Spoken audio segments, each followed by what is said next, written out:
예수님 자신 자체가 복음인 것입니다. 예수님의 이야기가 복음입니다. 예수님의 모든 이야기가 기쁜 소식이고 즐거운 이야기입니다. 다시 사셨다라고 하는 것이 얼마나 기쁜 소식입니까? 예수님이 태어나실 때 천사들은 목자들에게 이렇게 말했습니다. 온 백성에게 미칠 참 기쁨의 좋은 소식이다 라고 이렇게 말했습니다. 사람이 태어나는 것도 참으로 기쁜 소식입니다. 그렇죠? 요즘은 자녀들을 낳지 않으니까 어느 시골 마을에서 아이 울음소리가 그친 후에 10년 만에 아이가 탄생했습니다 라고 뉴스에 나왔더라고요. 한 생명이 태어나는 것도 얼마나 이렇게 기쁜지 모릅니다. 그런데 제자들과 여인들이 예수님께서 죽으심으로 인해서 완전히 절망 속에 빠져 있었는데 다시 주님께서 살아나셔서 하나님의 아들이심을 증거해 주셨으니 얼마나 기뻤겠습니까? 세상에 이런 일이라고 하는 프로그램을 여러분들도 종종 보실 것입니다.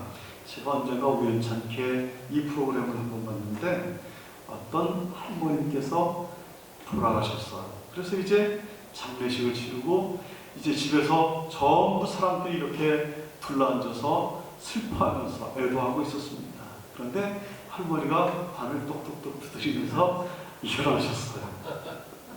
얼마나 놀라운 일이 벌어졌는지 모릅니다. 사람들은 너무 기뻤을 것입니다. 아니, 우리 어머니가 돌아가신 줄 알았더니 관에서 똑똑똑 두드리면서 문 열어 그러시는 거예요. 그런데 그분이 지금도 살아계실까요? 아닙니다. 인간이기 때문에 그 연한이 차니까 다시 또 죽었습니다.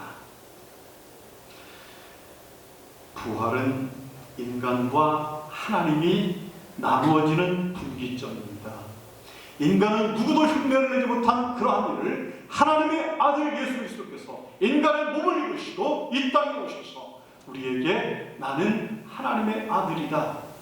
예수님의 그 죽음을 지키고 있던 백부장의 고백처럼 그분은 과연 하나님의 아들이었도다 라고 고백하는 것처럼 인간과 신이 나눠질 수 있는 분기점입니다. 그런데 믿음으로 우리는 예수 그리스도의 자녀가 되었습니다. 믿음으로 예수님께서 부활의 첫 열매가 되시고 우리는 나중 열매가 되실 확신 가운데 소망 가운데 우리가 부활을 기다리면서 이 세상을 살아가는 것입니다. 부활은 잠자는 자들이 다시 사는 첫 열매가 되셨기 때문에 우리에게 기쁜 소식이 되었습니다. 예수님은 세상에 계실 때 야이로의 딸과 나인성 과부의 아들과 나사로를 다시 살렸습니다. 그들은 살았지만 부활이라고 말할 수가 없습니다. 살았지만 또 죽었습니다. 부활의 첫 열매는 오직 예수 그리스도밖에 없습니다. 이들이 다시 살았을 때 얼마나 기뻤겠습니까? 성경은 참으로 기뻤다라고 하는 말은 포함되지 않았습니다. 일설에 의하면 나사로를 예수님께서 살렸습니다.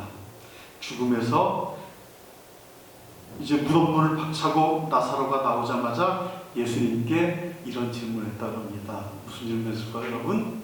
예수님, 나 또 죽습니까? 라고 물었다고 합니다. 나사로가 얼마나 그렇습니까? 아니, 죽은 줄 알았는데 살아났어. 그리고 나서 예수님한테 예수님, 저 또 죽습니까? 라고 말을 했습니다. 예수님께서 또 죽는다고 말을 했습니다. 나사로가 실망을 했습니다. 전설에 의하면 나사로는 죽을 때까지 한 번도 웃지 않았다고 합니다. 나사로는 다시 살고도 기쁘지가 않았습니다. 왜냐하면 또 죽어야 되기 때문에 그런 것입니다. 이것이 인간입니다. 그러나 예수님의 부활은 기뻤습니다. 예수님의 부활은 기쁨의 소식이 되었습니다. 입을 통해서 얼마나 빠른 속도로 전파가 되었는지 모릅니다. 우리가 그 하나님의 아들이라고 주장했던 미치광이 같은 그 나사렛 예수가 아니 세상에 정말로 다시 부활했다는 거야 라고 하면서 수없이 빠른 속도로 전파가 되었습니다. 다시 죽지 않는 부활이기 때문에 그렇습니다. 예수님만이 죽었다가 다시 살아나셨고 부활의 첫 열매인 예수님은 그때까지는 첫 열매이시고 유일한 열매로 남아 계실 것입니다. 부활절은 그리스도인들이 최초로 경축한 축제입니다. 원래 축제의 이름은 파스카라고 이렇게 부활주일을 불렀습니다. 초대교회는 부활절기를 8일간 경축했다고 합니다. 아까 이제 예배를 드리기 전에 우리 장로님께서 고난주일이 이렇게 긴데 부활주일은 딱 하루밖에 없어요, 이렇게 말씀하세요. 그래서 초대교회 당시에는 이 부활을 40일 동안 기뻐하면서 부활주일을 지켰다는 겁니다. 얼마나 기뻤으면 날마다 모일 때마다 예수님이 부활하셨단다, 날마다 모일 때마다 그분이 하나님의 아들이셨단다라고 하면서 40일 동안을 부활주일로 기념을 했다고 합니다. 부활하신 예수님을 새로 만나면 우리의 삶 속에서도 기쁨이 회복이 됩니다. 여러분, 우리가 이 세상에 십자가를 지고서 고통과 슬픔과 눈물 속에서 하루하루를 살아갈 수밖에 없습니다. 그러나 부활의 주님을 만나면, 영원히 죽지 않는 그 주님께서 우리의 마음 가운데 자리 잡게 되면 우리에게서 슬픔이 물러갈 줄 믿습니다. 소망의 확신을 갖게 됩니다. 부활의 능력으로 승리자가 될 수가 있습니다. 로마서 8장 37절의 말씀 가운데 보니까 이 모든 일에 우리를 사랑하시는 이로 말미암아 우리가 넉넉히 이기느니라 말씀하고 있습니다. 부활은 우리에게 승리를 가져다 줍니다. 죄악과의 싸움에서 승리를 가져다 줍니다. 나를 이기고 세상을 이길 수 있는 믿음을 주시고 우리가 주님의 제자로서의 발자취를 계속 따라갈 수 있도록 우리에게 승리하는 삶을 주십니다. 부활은 또한 모든 사람이 삶을 얻는 것이기 때문에 기쁜 소식입니다. 예수님의 무덤은 텅 빈 무덤이었습니다. 예수님은 분명히 시체로 무덤에 장사가 되었습니다. 그런데 막달라 마리아가 무덤에 갔을 때 무덤은 텅 비어 있었습니다. 예수님의 부활의 증거입니다.